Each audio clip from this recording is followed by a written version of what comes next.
Telugu digital media network లో political కేటగిరీలో number 1 కేవలం 72 గంటల్లో 1,50,00,000 వ్యూస్ పైగా పాపులర్ టీవీ నెట్వర్క్. బ్రదర్ ఎక్కడ మీది? మాది వైజాగ్ అన్న. వైజాగ్. వైజాగ్ ఎక్కడ? వైజాగ్ ఇక్కడ అనకాపల్లి కాన్స్టిట్యున్సీ అండ్ నర్సీపట్నం అటు సైడ్. ఓకే. ఇప్పుడు అనకాపల్లి డిస్ట్రిక్ట్ అయింది కదా ఆ ఏరియా మొత్తం. ఎట్లా ఉంది ఇప్పుడు అనకాపల్లి అంటే ముందుగా గుర్తొచ్చేది గుడివాడ అమర్నాథ్. అమర్నాథ్ పరిస్థితి ఏంటి? ఐటీ మినిస్టర్గా ఉన్నారు, కీలకమైన శాఖకు ఆయన మంత్రిగా పనిచేస్తున్నారు. ఎట్లా ఉందంటారు ఐటీ మినిస్టర్ సంబంధించి? ఇప్పుడు అనకాపల్లి అంటేనే గుర్తొచ్చేది ఫస్ట్ అమర్నాథ్ గారు గుర్తొస్తారు. తర్వాత చాలామంది అనుభవమైన నాయకులు చాలామంది ఉన్నారు. బూడిముత్తి ఎల్లారెడ్డి గారు కానీ చాలామంది ఉన్నారు. ఇకపోతే ఈయన ఒక గౌరవప్రదమైన పదవిలో ఉన్నారు. ఇప్పుడు అనకాపల్లి జిల్లాకి దక్కిన గౌరవం ఏంటంటే ఒక వెలమ కమ్యూనిటీకి సంబంధించిన ఒక వ్యక్తిని మినిస్టర్ పదవిలో కూర్చోబెట్టడం అది జగన్మోహన్ రెడ్డి గారికి తగ్గింది. సో ఇంకా అమర్నాథ్ గారి గురించి మాట్లాడాలి అంటే ఆయన చాలా ప్రతి ఒక్కరిని కూడా దగ్గర హక్కును చేర్చుకునే మనస్తత్వం కలదైంది. అంటే ఇంకా నేను ఎందుకు ప్రత్యేకంగా అనకాపల్లి అనగానే అమర్నాథ్ అని పేరు ఎత్తాను, ట్రోలర్స్ అందరికీ కూడా మంచి మీమ్ స్పేసెస్ కావచ్చు, వీళ్ళందరికీ మంచి స్టఫ్గా అయితే అమర్నాథ్ ఏం మాట్లాడినా సరే ఈ మేమర్స్ కావచ్చు వీళ్ళందరికీ కూడా మంచి స్టఫ్ ఇచ్చే కంటెంట్ అయితే ఆయన ఇస్తుంటారు. సో అండ్ ఐటీ మినిస్టర్గా ఉండి కూడా ఏం పని చేయట్లేదు, రాష్ట్రానికి సంబంధించి కంపెనీలు తీసుకురావడం చేత కాదు, కోడిగుడ్డు ఎట్లా ఆయన ఏం మాట్లాడినా ట్రోల్స్ అవుతుంది, కనీసం మాట్లాడడం కూడా రాదనేసి అయితే చాలామంది ట్రోల్ చేస్తున్నారు కదా. మరి అన్న ఇప్పుడు మీరు అడిగిన క్వశ్చన్లోనే ఆన్సర్ ఉంది. ఎందుకు అంటే ఇప్పుడు ఎప్పుడైనా సరే ఒక వ్యక్తి ఎదుగుతున్నాడు అంటే ఒక వ్యక్తి దగ్గర మ్యాటర్ ఉంది అంటే ఆ వ్యక్తిని దిగజారడానికి చాలా విధాలుగా దుష్ట శక్తులు అన్నవి వస్తూ ఉంటాయి. ఇప్పుడు మీరు అన్నట్టుగా పర్సన్ ట్రోల్ చేస్తారు, మాట్లాడుతుంది అంటారు, ఇది అంటారు. ఇప్పుడు ఎప్పుడైనా సరే ఒక వ్యక్తి దగ్గర సబ్జెక్ట్ ఉందంటేనే ఆ పర్సన్ని ఎలా కిందకి తీసుకురావాలి, ఏ విధంగా తొక్కాలి అలాగని చెప్పేసి చాలామంది చూస్తారు. ఫర్ ఎగ్జాంపుల్ ఇప్పుడు జన సైనికులు ఉన్నారన్న, ఇల్లిటరేట్స్, అసలు వాళ్ళకి చదువు రాదు, ఏమీ రాదు. ఒక పర్సన్ కనిపించాడంటే ఆ వ్యక్తి యొక్క హోదా ఏంటి, స్థాయి ఏంటి అన్నది మర్చిపోయి వ్యక్తిగతంగా విమర్శలు చేసి ఆ పర్సన్ని కిందకి లాగుతూ ఉంటారు. ఇప్పుడు అమర్నాథ్ గారి విషయంలో కూడా అదే జరిగింది. ఇప్పుడు కొండను చూసి కుక్క మురిగితే కొండకు చేట. ఇప్పుడు అమర్నాథ్ గారి దగ్గర కూడా అంతే. ఆయన ఏంటి, ఆయన వ్యక్తిత్వం ఏంటి అన్నది అనకాపల్లి ప్రజలకు తెలుసు, రాష్ట్ర ప్రజలకి తెలుసు. అందుకే ఆయనకి జగన్మోహన్ రెడ్డి గారికి తెలుసు. అందుకే ఆయనకి ఒక మినిస్టర్ పదవి ఇచ్చి ఒక గౌరవప్రదమైన ఒక కుర్చీలో కూర్చోబెట్టారు. ఇది చూసి ఓర్వలేక జన సైనికులు ఏదేదో మాట్లాడుతూ ఉన్నారు. అంటే తెలంగాణ ఐటీ మినిస్టర్తో అంటే కేటీఆర్తో కంపేర్ చేస్తున్నారు. కేటీఆర్ చాలా కంపెనీలు హైదరాబాద్ తీసుకొచ్చాడు. అమర్నాథ్ ఒక్క కంపెనీ కూడా ఆంధ్రప్రదేశ్ కావచ్చు లేదంటే విశాఖపట్నం కూడా అసలు ఏమీ తీసుకురాదు, ఐటీ మినిస్టర్గా ఉండి వేస్ట్ అంటున్నారు అమర్నాథ్ని. ఇకపోతే అన్న ఇప్పుడు మీరు అన్నారు కదా కేటీఆర్ అన్నకి, కేసీఆర్ కొడుకు కేటీఆర్ అంటే ఒక సీఎంగా ఉన్న కొడుకు కేటీఆర్. కానీ అమర్నాథ్ గారు ఒక రాజకీయ పలుకుబడి ఉన్న ఒక సామాన్య కుటుంబం నుంచి వచ్చి 21 వయసులోనే ఒక గ్రేటర్ విశాఖ కార్పొరేటర్గా వచ్చి 28 ఏళ్ళకి ఎంపీగా పోటీ చేసి ఓడిపోయి మళ్ళీ 28 ఏళ్ళ వయసులోనే ఉమ్మడి విశాఖ జిల్లాగా బాధ్యతలు చేపట్టి 34 ఏళ్లలో ఎమ్మెల్యేగా గెలిచినారు కదా.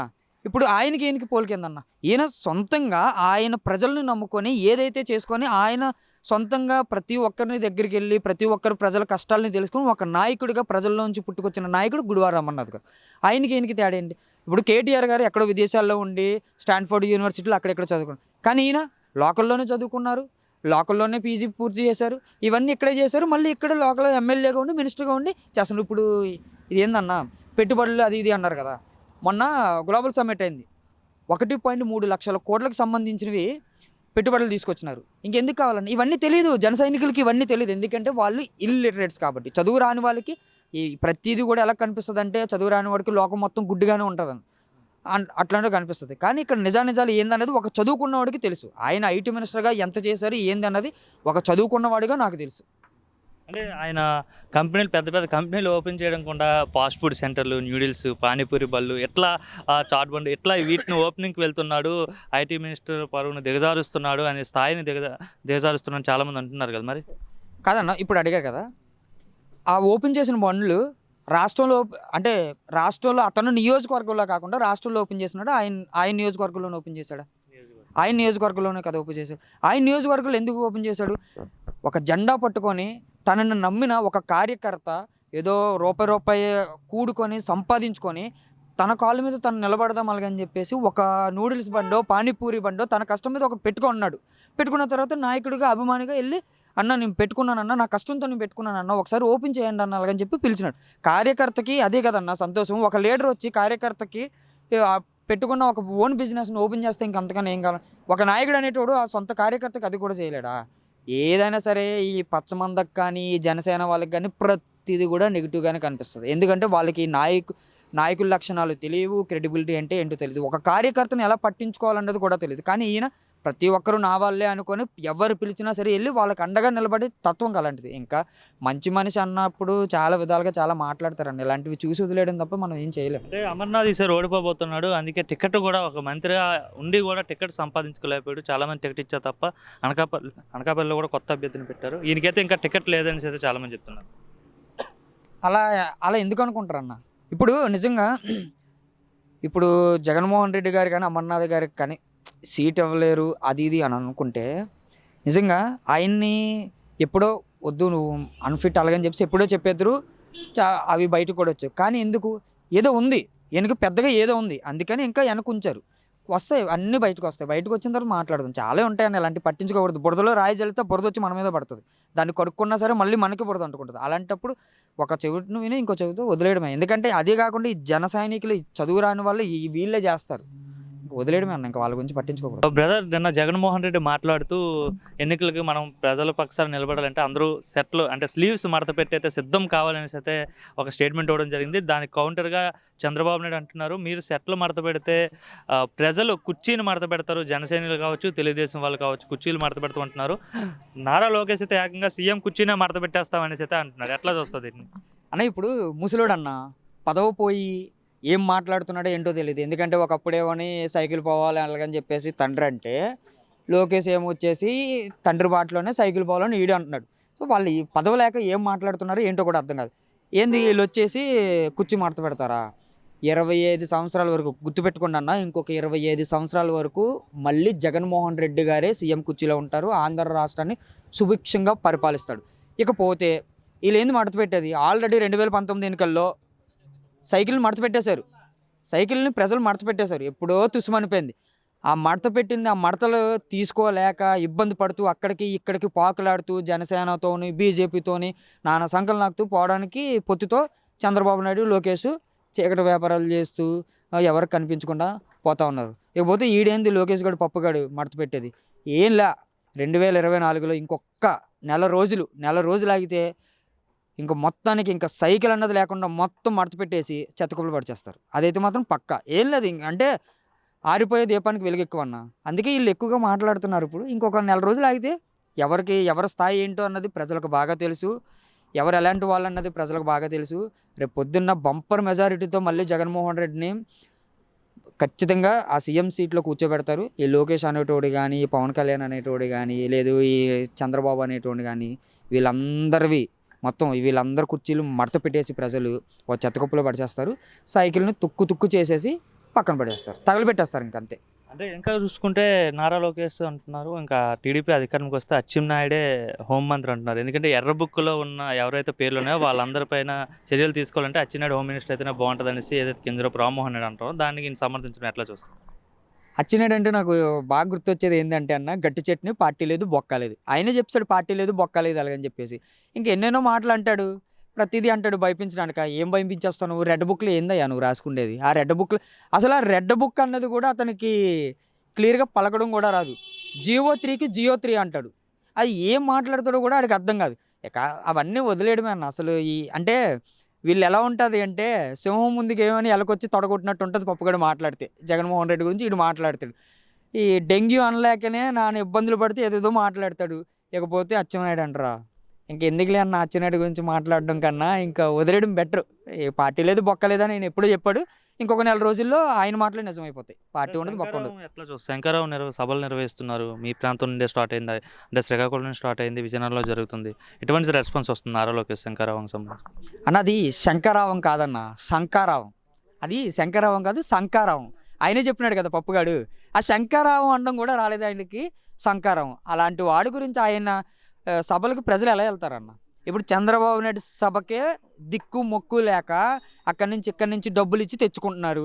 మొన్న చంద్రబాబు నాయుడు మాట్లాడితేనే చాలామంది ప్రజలు వెళ్ళిపోతున్నారు, ఖాళీ కుర్చీలతో మాట్లాడుకుంటున్నారు. ఇకపోతే మనం సోషల్ మీడియాలో చూస్తున్నాము, టీవీలో చూస్తున్నాము, నారా లోకేష్ వెళ్తుంటే ఆ కార్లు అవి తప్ప ఏం లేవు. పట్టుమని 10 మంది బైకులు కూడా లేవన్న, కార్యకర్తలు కూడా లేరు. ఇంకా వాళ్ళ గురించి మాట్లాడుకోవడం వేస్ట్, టైం వేస్ట్. నాకు తెలిసి అడిగితే మాత్రం ఖచ్చితంగా రేపు పొద్దున్న 2024లో జగన్మోహన్ రెడ్డి ఖచ్చితంగా సీఎం అవుతాడు. వీళ్ళందరు కుర్చీలు మడత పెట్టేయడం మాత్రం అయితే మాత్రం పక్క. చంద్రబాబు నాయుడు లేడు, లోకేష్ లేడు, పవన్ కళ్యాణ్ లేడు, అడ్రస్ లేకుండా పోతారు. ప్రజలందరూ సైకిల్ మడత పెట్టేసి మూలన పడేస్తారు. ఇదైతే మాత్రం పక్క. సార్ మీ పేరు? రేళ్ల శ్రీనివాసరావు అండి. ఏం చేస్తుంటారండి? నేను మిషన్ కుడతానండి, టైలరింగ్ చేస్తానండి. ఎప్పటి నుంచి చేస్తున్నారు టైలరింగ్? ఒక 20 years నుంచి చేస్తున్నానండి. బాగా సంపాదన వస్తుందా మరి బతకడానికి? పర్వాలేదండి, బాగానే ఉంది వర్క్, అది బాగానే ఉంటుందండి పని. మరి మిషన్ కుట్టిన వాళ్ళకి 10,000 ఎట్లా వేస్తున్నారా? వస్తున్నాయా మీకు? వస్తున్నాయండి. 4 సార్లు వేశారు జగన్మోహన్ రెడ్డి గారు, 4 సార్లు వచ్చినాయండి. ఎట్లా ఉంది జగన్మోహన్ రెడ్డి పాలన? ఎన్నికలు వస్తున్నాయి మరి, మొత్తం మనం కంపేర్ చేసుకుంటాం కదా, గత 5 ఏళ్ళ పాలన ఎలా ఉంది, ఈ 5 ఏళ్ళు ఎలా ఉందని. ఏమనిపిస్తుంది జగన్మోహన్ రెడ్డి పాలన కోసం? జగన్మోహన్ రెడ్డి గారి గురించి ఒకటే చెప్పాలండి. మనం 76 ఏళ్ళు అయింది స్వతంత్రం వచ్చి. 76 ఏళ్ల క్రితం రాజులు పరిపాలించారు, చాలామంది పరిపాలించారండి. 76 ఏళ్ళ తర్వాత ముఖ్యమంత్రులు పరిపాలించారు, ఎమ్మెల్యేలు, మినిస్టర్ పరిపాలించారు. ఇంతవరకు ఈ భూమి పుట్టిన తర్వాత చరిత్రలో ఓట్లు వేసినప్పుడు ఓట్లు వేసిన వారి కోసమే ఆలోచిస్తారు ఎవరైనా నాయకుడు. కానీ ఓట్లు వేసిన వాడికి, ఓటు వెయ్యని వాడికి కూడా న్యాయం చేయాలనుకునేవాడు జగన్మోహన్ రెడ్డి గారు. ఇవాళ ప్రతి ఓటర్ గురించి ఆలోచించే వ్యక్తి ఎవరైనా ఉన్నారంటే, ఈ భూమి పుట్టిన తర్వాత ఈ దేశంలో, ఈ చరిత్రలో ప్రతి పేదవాడి గురించి ఆలోచించేవారు ఎవరైనా ఉన్నారంటే అది ఒక జగన్మోహన్ రెడ్డి గారే. ఇప్పుడు చంద్రబాబు ఏమంటాడంటే, నాకు ఓటేసిన వాళ్ళకే సహాయం చేస్తానంటాడు. అది ఎంతమందికి? ఒక 50 మంది టీడీపీకి ఓటేస్తే అందులో ఒక 10 మందికి కూడా న్యాయం జరగదు చంద్రబాబు. కానీ జగన్మోహన్ రెడ్డి గారు ఈ రోజున రైతులకి, ఉద్యోగస్తులకే కాకుండా నాకు ఓటేసిన వాళ్ళకి కూడా న్యాయం చేయాలని ఈరోజు ఓటర్కి న్యాయం చేస్తున్నాడు. మళ్ళీ ఇంకోటి ఏంటంటే, జగన్మోహన్ రెడ్డి గారు మంచితనానికి ఒకటే నిదర్శనం అండి. ఇవాళ ఓటు వేసిన వాడికి న్యాయం చేస్తున్నాడో, ఓటు వెయ్యని వాడికి న్యాయం చేస్తున్నాడో. ఓటు లేని పసిపిల్లలు కూడా బాగా చదువుకోవాలనుకుంటున్నాడు జగన్మోహన్ రెడ్డి గారు. వాళ్ళకి ఓట్లు లేవు, వాళ్ళ వల్ల ఉపయోగం లేదు. ఉపయోగం లేని వాడికి కూడా సాయం చేసే గుణం రాజశేఖర రెడ్డి గారి బిడ్డ జగన్మోహన్ రెడ్డిది. చెప్తున్నాను ఈ మీడియా ముఖంగా. అంటే ఏం చేయట్లేదు జగన్, ఒక రాక్షస పాలన అందిస్తున్నాడు, రాష్ట్రాన్ని 30 ఏళ్ళు వెనక్కి తీసుకెళ్ళిపోతున్నాడు. ఎక్కడా కూడా అభివృద్ధి లేదు. సంక్షేమం పేరుతో ప్రజలను సోమరిపోతులు చేస్తున్నాడు. అది కూడా తన సొంత పార్టీ కార్యకర్తలతో తప్ప మిగతా ఎవరికి రావట్లేదని చంద్రబాబు అంటున్నారు, పవన్ కళ్యాణ్ అంటున్నారు, ప్రతిపక్ష నాయకులు అందరూ చెప్తున్నారు కదా. అవును సార్, ఇప్పుడు ప్రతిపక్ష నాయకులు చెప్పేది ఏముందండి? చంద్రబాబు చాలా చెప్తాడు, 10,000 ఇస్తే సోమరులు అయిపోతారని చెప్పినప్పుడు రామోజీరావుకి 2,000 ఎకరాలు ఇచ్చాడు. ఏది? ఫిలిం సిటీకి. ఎవరో? చంద్రబాబు. అప్పుడు బద్దకసి రావలేదా? పేపర్లు వేసుకొని పచ్చళ్ళు అమ్ముకునే రామోజీరావుకి 2,000 ఇచ్చినప్పుడు బద్దకసుడు కానప్పుడు, TV5 వాళ్ళకి స్థలాలు ఇచ్చినప్పుడు బద్దకసుడు కానప్పుడు, ABN రాధాకృష్ణకి స్టూడియోలకి ఇస్తే, అంటే వీళ్ళ సామాజిక వర్గం వారికి 1,000 కోట్లు ఇచ్చినా, కంపెనీలకు స్థలాలు ఇచ్చినా, ఎన్ని లక్షలు ఇచ్చినా వీళ్ళ బద్దకసులు ఎవరు? ఎందుకంటే వాళ్ళు కార్ల మీద తిరగాలి. కానీ ఓ పేదవాడికి 10,000 ఇస్తే బద్దకస్తులు ఎందుకు అవుతాడండి? ఒక వ్యక్తి, ఇప్పుడు నేను టైలర్ని ఉన్నాను, నేను చాలా కష్టాల్లో ఉండేవాడిని, నాకు 10,000 ఇచ్చారు జగన్మోహన్ రెడ్డి గారు. నిజంగా చెప్తున్నాను, నేను ఆ 10,000తో నా కుటుంబంలో నా పాప ఫీజు కట్టుకున్నాను. అలాగే అమ్మఒడి వేస్తున్నాను, నేను ఫీజు కట్టుకుంటున్నా. ఈరోజు నిజంగా ఎలాంటి చరిత్ర అంటే జగన్మోహన్ రెడ్డి గారిది. చావు బ్రతుకుల్లో ఉన్న ఒక తల్లి, ఒక పాప వచ్చి చెప్తుంది, జగన్మావయ్య నా తల్లి చావు బ్రతుకుల్లో ఉంది, ఒక 10 రోజుల్లోనే 20 రోజులు చనిపోద్ది. కానీ నా తల్లి చనిపోతూ ఏం చెప్పిందో తెలుసా? నేను చనిపోయినా నాకు మీ జగన్మావయ్య చదివిస్తాడమ్మా అని చెప్పింది. అంటే ఒక వ్యక్తి, ఒక సీఎం ఎలాంటి నమ్మకాన్ని కలిగించుకున్నాడో ఒకసారి చూడండి. ఒక తల్లి చనిపోతూ నిన్ను చదివించడానికి ఒక ముఖ్యమంత్రి ఉన్నాడంటే ఆయన ఎలాంటి స్థానాన్ని హృదయంలో ఏర్పాటు చేసుకున్నాడో మనం అర్థం చేసుకోవాలి. ఎందుకంటే చనిపోతూ ఎవరైనా నేను చనిపోతే నా బిడ్డ పరిస్థితి ఏంటని ఏడుస్తారు. అలాంటిది మరణ సాక్ష్యం, అంటే మరణ వాగ్మూలం. మరణంలో ఉండి జగన్మోహన్ రెడ్డి గారిని అంతగా నమ్మిందంటే, చావు బ్రతుకుల్లో ఉన్న ఒక వ్యక్తి సాక్ష్యం అంటే ఇది మామూలు విషయం కాదండి, ఇది ఒక చరిత్ర అండి. ఇది చంద్రబాబు 40 ఏళ్ళు పరిపాలిస్తే ఏ పేద తల్లైనా నేను చనిపోతుంటే నా రాష్ట్ర ముఖ్యమంత్రి చంద్రబాబు నా బిడ్డకు అండగా ఉంటాడని ఎవరైనా చెప్పారా? కానీ ఈరోజు లక్షల మంది కన్నీటితో సాక్ష్యం ఇస్తున్నారు జగన్మోహన్ రెడ్డి గారి గురించి. అభివృద్ధి ఏముందండి? రోడ్డు వాళ్ళు కాదు, రేపు పోస్తారు. రోడ్డు లేకపోతే ఒక 2 సంవత్సరాల తర్వాత రోడ్డు పోసిన నష్టం లేదు. కానీ ఈరోజు బతకవలసిన పేదవాడికి వైద్యం అందక చనిపోతే 1000 కోట్లు ఇస్తాం, మళ్ళీ తిరిగి తీసుకురాగలరా ప్రాణాన్ని? పోలవరం ఒక 4 సంవత్సరాలు లేట్ అయినా పర్వాలేదు, ఏమవుతావు? ఎందుకంటే 4 సంవత్సరాల్లో పోలవరం కట్టినంత మాత్రం ఎవరికి ప్రాణ నష్టాలు ఉండవు. కానీ వాళ్ళ ఆరోగ్యశ్రీ మీద పేదవాళ్ళు హార్ట్ ఆగి చనిపోతుంటే 20 లక్షలు ఆరోగ్యశ్రీని చేసి పేదవాళ్ళని బ్రతికిస్తున్నారు. ఇప్పుడు ఏంటంటే చంద్రబాబు ఏంటంటే మనుషుల్ని బ్రతికించడం ఆయనకి ఇష్టం ఉండదు. ఎందుకంటే ఒకసారి రైతులు వెళ్ళినప్పుడు, హైదరాబాద్ వెళ్ళినప్పుడు మాకు కరెంటు బిల్లు తగ్గించమని అడిగితే రైతులు కాల్పించి చంపాడు. రైతులు ఆత్మహత్య చేసుకుంటూ ఉంటే పరిహాసం చేశాడు వాళ్ళ మరణాలను చూసి, అంటే పారితోషికానికి చనిపోతున్నారని. అలాంటి దుర్మార్గుడు అండి చంద్రబాబు. సాటి వ్యక్తికి సహాయం చేయని వాడు చంద్రబాబు. ఈరోజు జగన్మోహన్ రెడ్డి గారు వచ్చి మనుషుల ప్రాణాలు కాపాడుతున్నాడండి. ప్రాణాలు ముఖ్యమండి. రోడ్లు కరోనా వచ్చి కష్టాల్లో అభివృద్ధి లేక చాలా కుంటిపడిపోయింది. నిజంగా డబ్బు లేదండి. అయినా ఆయన ఇచ్చిన మాట కోసం మనుషుల్ని బ్రతికించడానికి ఒక పక్కన వైద్యం చేయించాడు, ఓ పక్కన సంక్షేమాలు ఇచ్చాడు, ఓ పక్కన చాలా అద్భుతమైన పరిపాలన చేశాడు. కరోనాలో శ్మశానంగా తయారైపోయిన ఈ రాష్ట్రాన్ని దేశాలే శ్మశానంగా మారిపోయాయి. అలాంటి సమయంలో అందరికీ సహాయం చేస్తూ ముందు మనుషుల్ని కాపాడుకున్నాడు. ఒక కుటుంబం కింద ఓ అన్నలా కాపాడుకున్న నేనే దానికి సాక్ష్యం అండి. నాకు 2 ఏళ్లలో 50,000 వేసాడండి సంక్షేమాల పేరున. నిజంగా ఆ టైంలో కరోనాలో కానీ ఆయన నాకు డబ్బు లేకపోతే కనీసం బతకడానికి కూడా కష్టమయ్యేదండి. వీళ్ళందరూ అంటున్నారు కదా జగన్మోహన్ రెడ్డి మళ్ళీ వస్తే బీహార్ అయిపోద్దని. నిజంగా కరోనా టైంలో జగన్మోహన్ రెడ్డి గారే లేకపోతే బీహార్ అయిపోతుంది. ఎందుకో తెలుసా? నాలాంటి పేదవాడికి ఎవడో సాయం చేయకపోతే నేను వెళ్ళి ఉన్నవాళ్ళని పొడుచుకొని చంపుకు తినే పరిస్థితి వచ్చేది. కానీ ఆయన సహాయం చేయబట్టి ఈ రోజున మేము బ్రతుకున్నాం, నా బిడ్డ నేను. మేమందరం సంతోషంగా ఉన్నామండి. అలాగే ప్రతి ఒక్కరు మీరు అన్నారు కదా అభివృద్ధి వెనక్కి వెళ్ళిపోతుంది, 20 సంవత్సరాలు వెనక్కి వెళ్ళిపోయింది అంటున్నారు. మీరు ఒకటే అర్థం చేసుకోండి, 2014 నుంచి 19 వరకు చంద్రబాబు పరిపాలించి 6 లక్షల కోట్లు కుంభకోణం చేశారు, దోచేశారు. అంటే ఎమ్మెల్యేలు, ఎంపీలు, మినిస్టర్లు 6 లక్షల కోట్లు దోచేసుకుంటే బీహార్ అవ్వందే, వెనక్కి పడింది 20 సంవత్సరాలు. ఇప్పుడు జగన్మోహన్ రెడ్డి గారు ఏ ఎంపీని కానీ ఎమ్మెల్యేని కానీ అవినీతి చేయొద్దు, ప్రతి సొమ్ము ప్రజలకే పెట్టాలని 3 లక్షల కోట్లు ఇచ్చాడు. అంటే వాళ్ళు దోచేసిన 6 లక్షల కంటే ఈయన సంక్షేమాలు ఇచ్చింది 3 లక్షలే. ఇప్పుడు ఎందుకు వెళ్ళద్ది బీహార్ అవుద్ది? ఎందుకు వెనక్కి వెళ్ళద్ది? అంటే ప్రజాప్రతినిధులు, ఎమ్మెల్యేలు, ఎంపీలు అందరూ దోచేసుకుంటే వెనకెళ్దా రాష్ట్రం? అంటే ప్రజలకు సొమ్ము పెట్టడం, పేదలకు సహాయం చేయడం వల్ల వెనక్కి వెళ్ళింది అంటున్నారు. కాబట్టి ఎవరు నమ్మొద్దు దయచేసి. జగన్మోహన్ రెడ్డి గారు రాజశేఖర రెడ్డి ఆశయం, ఆయనకి పేదలంటే ఇష్టం. రోడ్డు మీద నిలబడి అన్నయ్య నా బిడ్డను కాపాడంటే ఆ తల్లి కన్నీళ్లు భూమి మీద పడకముందే నీ వైద్యం ఎంతమ్మా నీ బిడ్డకంటే 1 కోటి రూపాయలంటే ఇచ్చేస్తున్నాడు. చంద్రబాబు జీవితంలో ఏ పేదవాడికైనా రోడ్డు మీద ఆగి ఒక 10 లక్షలు ఇచ్చిన చరిత్ర ఉంటే చెప్పమానండి. చంద్రబాబు ఒక దొంగ అండి. దానికి సపోర్ట్ చేసే పవన్ కళ్యాణ్ ఒక దొంగ. పవన్ కళ్యాణ్ ఏమంటున్నాడంటే మేము రాష్ట్ర భవిష్యత్తు కోసం వచ్చానంటున్నాడు. రాష్ట్ర భవిష్యత్తు కోసం కాదండి, వీళ్ళ భవిష్యత్తు కోసం వీళ్ళు వస్తున్నారు. ఎందుకంటే ఒకే మాట అండి, ముళ్ళను తెచ్చి నాటాక మల్లెలు పూయడం అసాధ్యం, సంగ్రామంతో ఎవరూ శాంతిని తేలేరు. అలాగే నువ్వు జనసేన టీడీపీతో పొత్తు పెట్టుకొని పేద ప్రజలకు న్యాయం జరుగుతుంది అనడం కూడా అవాస్తవం అండి. అది జరగని పని అండి. ముళ్ళు తెచ్చాక మల్లెపూలు పూయవండి. చంద్రబాబుతో కలిసి నువ్వు పేదలకు న్యాయం చేస్తానంటే ఈ జనసేనని ఎవరు నమ్మే పరిస్థితి లేరు. కాబట్టి దయచేసి ఎవరైనా సరే జగన్మోహన్ రెడ్డి గారిని గెలిపించుకుంటే పేదవాడు బతుకుతాడు. అంటే మీరు జగన్మోహన్ రెడ్డి ఎంత చేశాడని చెప్తున్నారు, మరి జగన్మోహన్ రెడ్డి ఒక సైకో ముఖ్యమంత్రి అని చెప్తున్నారు. అవునండి, సైకో అంటున్నారు కదండి. ఇప్పుడు సైకో ఎందుకు అయ్యాడండి? ఇప్పుడు రోడ్డు మీద నిలబడి ఒక తల్లి ఉంటే ఆదరిస్తే సైకో అంటే అసలు ఎవరండి? అన్నం పెట్టే రైతు వెళ్ళి హైదరాబాద్ వెళ్ళి అయ్యా నువ్వు రాజు కదా చంద్రబాబు కొంచెం కరెంటు బిల్లు తగ్గించంటే వాళ్ళ గుండెల్లో కాల్పించంపాడు. ఎవడండి సైకో? చంద్రబాబు గారు సైకో. ఒక 5 రూపాయలు పెంచమని నాయి బ్రాహ్మణులు తిరుపతిలో వచ్చి అయ్యా మా బిడ్డలు బతకాలయ్యా ఒక 5 రూపాయలు పెంచమని బయటకు పోమన్నాడు, తోకలు కట్ చేస్తున్నాడు. వాడు సైకో. మరి ఎంత చెప్తున్నారు, మరి జగన్ మంచి చేస్తున్నాడు, గెలుస్తాడా జగన్? జగన్ గెలవడం కాదండి, అసలు జగన్ గెలిపి ఈసారి ప్రతి ఒక్కడు ప్రత్యర్థుల గుండెల్లో రైలు పరిగెడతాయి. 2019లో బొర్రంపోలం అనే గ్రామంలో నేను చెప్పాను జగన్మోహన్ రెడ్డి గారు కూడా 151 సీటు వద్దని ఆయన ఊహించలే. ఆ కాలతప్పుడు ఆ వీడియో కూడా ఉందండి. జగన్మోహన్ రెడ్డి గెలుపు రాజకీయం చేయడానికి చంద్రబాబు భయపడతాడనే విధంగా చెప్పాను. మళ్ళీ ఇప్పుడు గెలుపు ఎలా ఉంటుందో తెలుసండి, మళ్ళీ 20 సంవత్సరాల వరకు ప్రతి పార్టీ భూస్థాపితం అయిపోద్దండి. మంచి చేసేవాడు మనకు కావాలండి, సాయం చేసేవాడు కావాలి. ప్రతి ఒక్కళ్ళు వాళ్ళ అమ్మని చూడలేదు, చెల్లిని చూడ, వాళ్ళ అమ్మని చెల్లిని చూశాడో లేదో తెలియదు, నన్ను మాత్రం తన చెల్లి కంటే ఎక్కువ గొప్పగా చూసుకున్నాడు జగన్మోహన్ రెడ్డి. నాకు రోగం వచ్చినప్పుడు, కరోనా వచ్చినప్పుడు బాగు చేయించాడు. నా బిడ్డలకు అన్నం లేకపోతే అన్నం పెట్టాడు.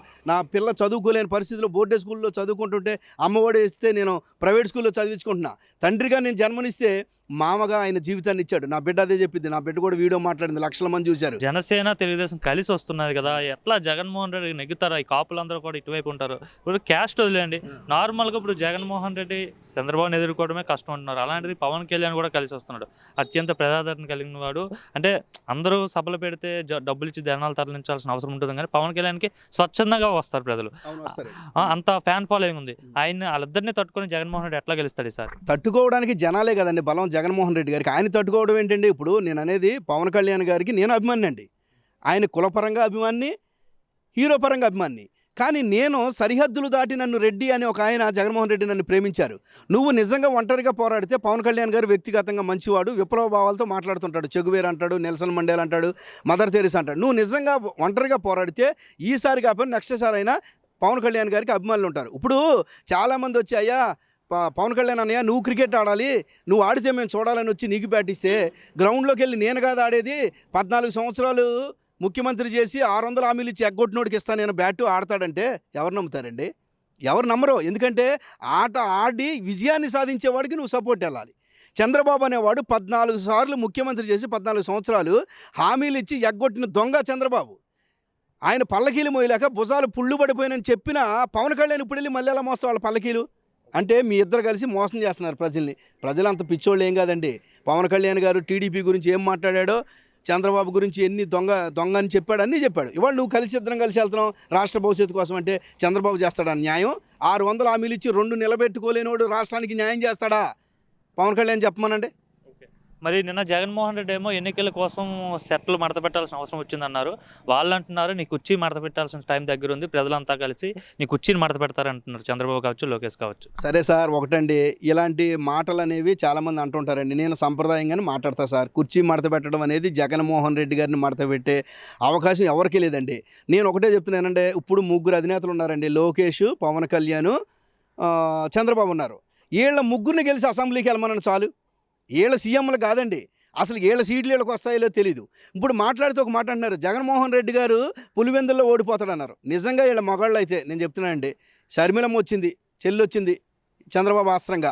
వీళ్ళ నలుగురిని పులివెందులు వెళ్ళి పోటీ చేయమండి. 170 స్థానాల్లో పోటీ వద్దు, ఈ డబ్బులు మిగిలితే పేద ప్రజలు పెట్టుకోవచ్చు.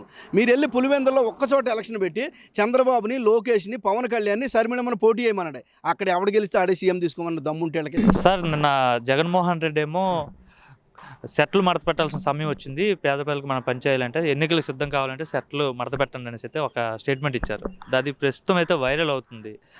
చంద్రబాబు అంటున్నారు నువ్వు సెట్ మడత పెడితే ఈ కుర్చీని మడత పెడతారని చెప్పేసి అయితే చంద్రబాబు అంటున్నాడు. లోకేష్ కూడా ఎగ్జాంపుల్ లైవ్లో కుర్చీ మడత పెట్టి చూపించాడు. మరి కొద్ది రోజుల సమయం ఉంది, కొద్ది రోజుల్లో నీ కుర్చీని అయితే మడత పెట్టేస్తారనేసి. ఈ రోజున రాష్ట్ర ప్రజలు ఒకటి తెలుసుకోవాల్సింది ఏంటంటే, షర్ట్ మడత పెట్టే టైం వచ్చిందంటే దాని అర్థం ఏంటంటే, కార్యకర్తలందరికీ ఒక పిలుపునిచ్చాడు ఆయన, నాయకులందరికీ ఒక పిలుపునిచ్చాడు. మనందరం కూడా శ్రద్ధగా పనిచేయాలి, పనిచేయవలసిన అవసరం ఉందని ఒక పిలుపునిస్తే, పదవి పోయినా మతి భ్రమించిన ఈ చంద్రబాబు నాయుడు తన కొడుకు వీరి యొక్క వ్యాఖ్యలు ఎలా ఉన్నాయంటే, కుర్చీని మడత పెడతాం చూడండి అని చెప్పి కుర్చీని కూడా చూపించే దౌర్భాగ్య స్థితికి దిగజారిపోయారు. రాష్ట్ర ప్రజలు చూస్తూ ఉంటున్నారు. ఆల్రెడీ సీఎం కుర్చీని మడత పెట్టేశాడు జగన్మోహన్ రెడ్డి గారు. మడత పెట్టి పక్కన పెట్టారు. 23 సీట్లు ఇచ్చి పక్కన పెట్టిన పరిస్థితి రాష్ట్ర ప్రజలు తెలుసు, వాడికి కూడా తెలుసు. చంద్రబాబు నాయుడు కానీ, లోకేష్ కానీ, పవన్ కళ్యాణ్ కానీ ఎంతమంది వచ్చినా సరే జగన్మోహన్ రెడ్డి గారి యొక్క కుర్చీని తాకటం ఎవరి తరం కాదు అని ఈ రోజున తెలియజేస్తున్నాం. ఎందుకంటే ప్రజలు జగన్మోహన్ రెడ్డి గారికి పెద్దపీట వేస్తున్నారు. బయటకు రావట్లేదని చెప్పిన వీరు బయటకు వస్తే ప్రజలు ఎలా ఉన్నారో, ఎలా బ్రహ్మరథం పట్టారో రాష్ట్ర ప్రజలు చూస్తున్నారు, వాళ్ళు కూడా చూస్తున్నారు. ఈ రోజున ఇంట్లో కుర్చీలు మడత పెట్టినంత ఈజీగా సీఎం సీటుని మడత పెడతాం అంత ఈజీ కాదు. ఆ విషయం ఓటు అనే ఆయుధంతో ప్రజలే మీ కుర్చీని మడత పెట్టబోతున్నారు. మరొకసారి ఈ విషయాన్ని గుర్తుపెట్టుకోవాలి. అంటే ప్రజా వ్యతిరేకత ఉంది జగన్మోహన్ రెడ్డి పైన, అందుకే ఇట్లాంటి రెస్పాన్స్ వస్తుంది అంటున్నారు. ఎందుకంటే నారా లోకేష్ ఏదైతే శంకరారావు మీటింగ్ అవుతుందో దానికి బహిరంగ మీటింగ్లకి చాలా పెద్ద ఎత్తున జనం తరలి వస్తున్నారు, బాగా సక్సెస్ అవుతుంది అంటున్నారు. ఇవన్నీ మొత్తం డ్రోన్ కెమెరాతో తీయాలి. ఒక 100 మంది దగ్గర ఉన్న జనాలను చూపించి పెద్ద ఎత్తున వస్తుందని చెప్పుకోవటమే కాదు. ఒక రోజున ఏలూరులో జరిగింది కానీ, వైజాగ్లో జరిగింది కానీ, మొన్న జరిగిన మీటింగ్ కానీ, ఈ మీటింగ్లన్నిటిని కూడా డ్రోన్ కెమెరాతో ఈ రోజున జగన్మోహన్ రెడ్డి గారి యొక్క మీటింగ్స్ సభలు మనం చూస్తున్నాం. వీరు కూడా చూపించాలి అలా. అంతేగాని 100 మందో 150 మందో వచ్చిన మీటింగ్కి పెద్ద ఎత్తున వస్తాం అనేది చాలా ఆస్వాదంగా ఉంటుంది. రెండోది ఏంటంటే, అభివృద్ధి జరుగుతుంది. చిన్న పిల్లవాడి దగ్గర నుండి పెద్దవాడి వరకు, వృద్ధుల వరకు కూడా వారికి ఏది కావాలో అది జగన్మోహన్ రెడ్డి గారు ఈ రోజున అందజేస్తున్న పరిస్థితి మనకు కనబడుతుంది. గెలుస్తారంటారా జగన్? 100% జగన్మోహన్ రెడ్డి గారు మళ్ళా సీఎం కాబోతున్నాడు. సీఎం అయిన తర్వాత ఈ పవన్ కళ్యాణ్ కానీ, చంద్రబాబు నాయుడు కానీ, లోకేష్ కానీ వాళ్ళ పరిస్థితి ఏంటో అర్థం చేసుకోవాలి. ఈ మడత పెట్టడానికి మళ్ళీ ఎలక్షన్ కూడా చంద్రబాబు నాయుడు ఉండే పరిస్థితి లేదు. కనీసం కుర్చీని మోయగల దమ్ము కూడా, లేకపోతే ఆ యొక్క బలం కూడా చంద్రబాబు నాయుడికి లేదు. కుర్చీలు మడత పెట్టే స్థాయికి వాళ్ళ కుర్చీలు మడత పెట్టుకున్నారు కానీ జగన్మోహన్ రెడ్డి గారి కుర్చీని మడత పెట్టే స్థాయికి వీరు రాలేదండి.